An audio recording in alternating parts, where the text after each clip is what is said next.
반갑습니다. 오늘은 창세기 6장의 네피림이란 존재에 대한 이야기입니다. 아름다움은 금화와 같고 지혜는 은하와 같고 능력은 동화와 같다는 말이 있습니다. 이 말은 세상에서 일반적으로 통용되는 가치를 함축해 보여줍니다. 요즘 한국을 방문하는 관광객들이 가장 선호하는 방문지가 피부과와 성형과라고 할 정도로 남녀 가릴 것 없이 아름다워지는 것이 지상 과제인 것처럼 외모에 집착합니다. 지혜와 능력 역시 어디서나 환영받는 가치입니다. 이 중에 어느 하나만 가져도 이 세상을 살아가는데 큰 자산이 될 뿐 아니라 인생에 원하는 것을 선택하며 살 수 있게 만듭니다. 아름다움과 지혜와 능력을 다 가지고 싶은 것이 모든 사람의 바람이 아닐까 합니다. 성경 창세기에 네피림이란 사람들이 나옵니다. 거인이란 뜻인데 그들은 용사였고 고대의 명성 있는 자들이었다라고 기록되어 있습니다.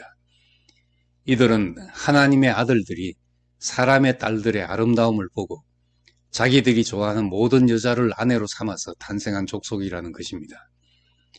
구약에서 하나님의 아들들은 보통 천사를 지칭하는 말입니다. 어떻게 천사가 사람과 결합하여 아들을 낳을 수 있겠습니까? 이것은 서술 형식으로 볼 때 역사라기보다 신화적인 표현입니다. 신화는 역사적 증거가 없고 오늘날 다시 재현될 수 없는 이야기입니다. 그렇지만 의미에 있어서는 어느 시대에나 발견되는 살아있는 이야기이기도 합니다.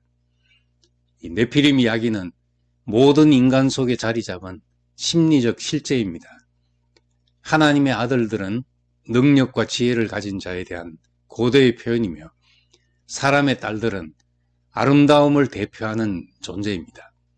두 존재의 결합으로 아름다움과 지혜와 능력을 모두 가진 존재, 이런 사람들을 네피림이라 부르고 있습니다.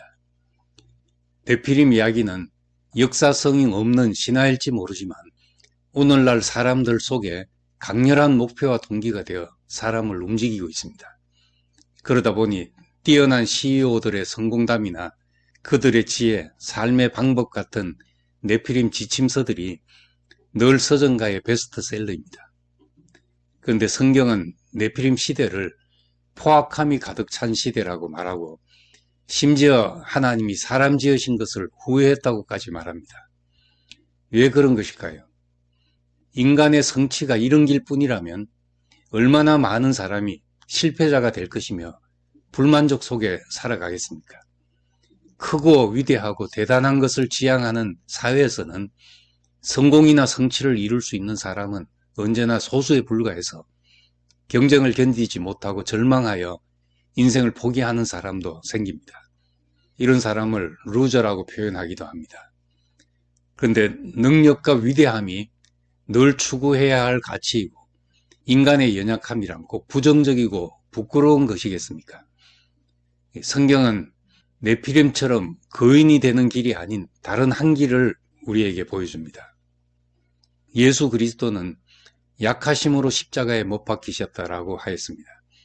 연약함 때문에 고난과 죽음의 잔을 받을 수밖에 없었지만 그 죽음을 통해 사람이 인생에서 맺을 수 있는 가장 풍성하고 아름다운 열매를 맺은 것입니다.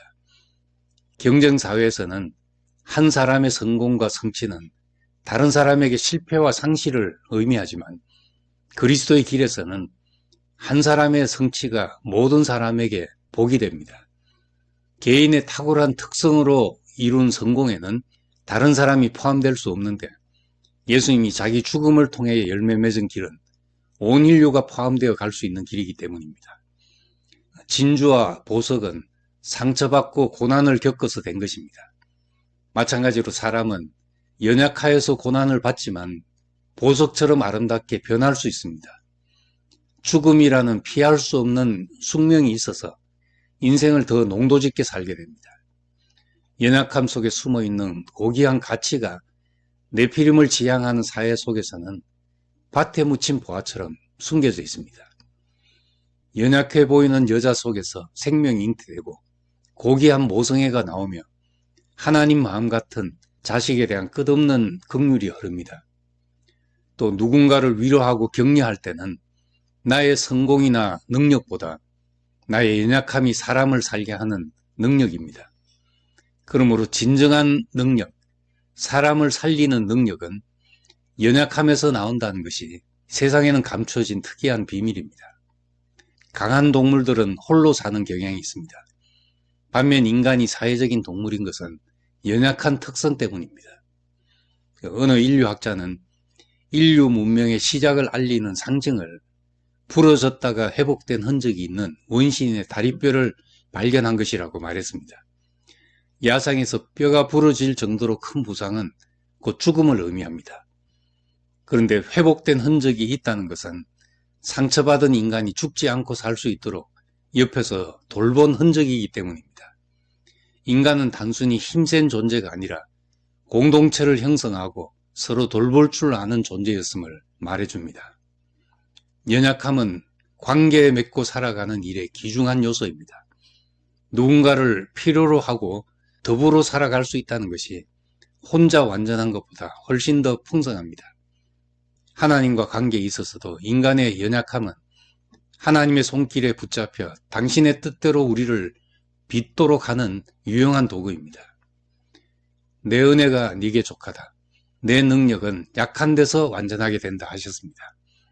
약함을 통해 완전하게 된다는 것은 세상에서는 감춰진 비밀입니다. 지하수가 패이고 부서진 약한 지형을 따라 흐르듯이 하나님의 선택 안에 있는 사람들에게는 인간의 연약함이 하나님의 은혜가 흐르는 통로가 되고 축복의 물줄기가 되어 시절을 쫓아 열매 맺게 하는 생명 강물이 됩니다. 죽음은 인간 연약함의 최종적인 모습입니다. 그런데 예수님의 십자가 죽음에서 사망을 이기는 새롭고 산 길이 열림으로써 포악한 네피림의 길이 아닌 다른 길이 인간에게 열렸습니다. 우리의 연약함을 쓰시는 하나님, 우리의 실패까지라도 쓰시는 하나님, 죽음까지라도 복이 되게 하시는 예수 그리스도의 길이 모든 사람이 나아가는 길이 되기를 소망합니다. 감사합니다.